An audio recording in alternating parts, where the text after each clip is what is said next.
I now give the floor to a representative of United Nations Watch. Thank you, Mr. President. 6 decades ago, in the aftermath of the Nazi horrors, Eleanor Roosevelt, René Cassin, and other eminent figures gathered here on the banks of Lake Geneva to reaffirm the principle of human dignity. They created the Commission on Human Rights. Today we ask, what has become of this noble dream? In this session, we see the answer. Faced with compelling reports from around the world of torture, persecution, and violence against women, what has this Council pronounced? What has it decided? Nothing. Its response has been silence. Its response has been indifference. Its response has been criminal. One might say, in Harry Truman's words, that this has become a do-nothing, good-for-nothing Council. But that would be inaccurate. This Council has, after all, done something. It has enacted one resolution after another, condemning one single state, Israel, in 8 pronouncements, and there will be 3 more this session. Hamas and Hezbollah have been granted impunity. The entire rest of the world, millions upon millions of victims in 191 countries, continue to go ignored. So yes, this Council has done something. And the Middle East dictators who orchestrate this campaign will tell you it is a very good thing, and that they seek to protect human rights, Palestinian rights.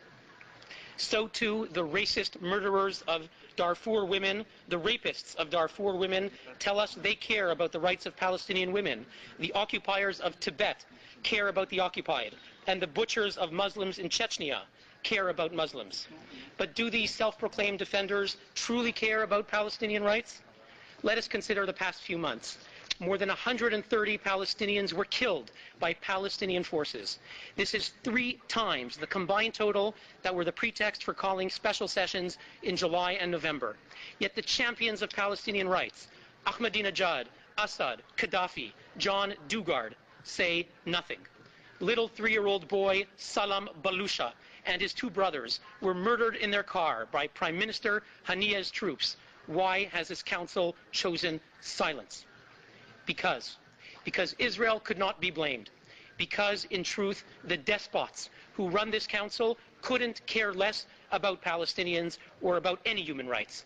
They seek to demonize Israeli democracy, to delegitimize the Jewish state, to scapegoat the Jewish people. They also seek something else, to distort and pervert the very language and idea of human rights. You ask, what has become of the founder's dream, of Eleanor Roosevelt, of René Cassin, of John Humphrey, P.C. Chang, Charles Malik, who assembled here in Geneva 60 years ago? Mr. President, with terrible lies and moral inversion, this Council is turning that dream into a nightmare. Thank you, Mr. President. Por primera vez.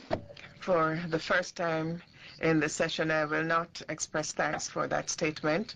I shall point out to the distinguished representative of the organization that just spoke, the distinguished representative of United Nations Watch.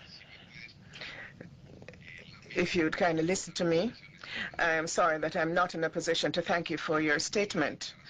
I should mention that I will not tolerate any similar statements in the Council. The way in which members of this Council were referred to, and indeed the way in which the Council itself was referred to, all of this is inadmissible. In the memory of the persons that you referred to, founders of the Human Rights Commission, and for the good of human rights, I would urge you in any future statements to observe some minimum proper conduct and language. Otherwise, any statement you make in similar tones to those used today will be taken out of the records.